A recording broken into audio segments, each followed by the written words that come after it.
This is my amazing client Amanda of almost 3 years, and she always lets me surprise her and do whatever I want. She wants to know nothing that's going on until it's done. She had about 3 inches of regrowth, so the first thing I did was apply 20 volume lightener and foils about a half an inch away from the scalp down to where the hair was already lightened.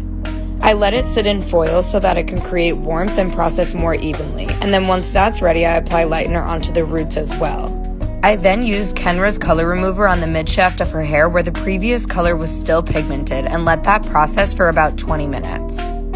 While she was sitting, I mixed up all the different blue tones I wanted to use and then covered them all up with foils so that she couldn't see what color scheme that we were going to be working with. I pre-toned her hair with Smoky Silver Express toner from Pravana to kick the warmth as much as possible, and we were left with a pretty even lift besides the little pink bands.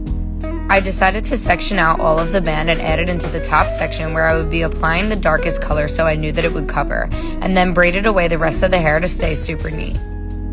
Even though I left the band in the money piece, I used it as my blending point and color and saturated it a few times to make sure that it covered.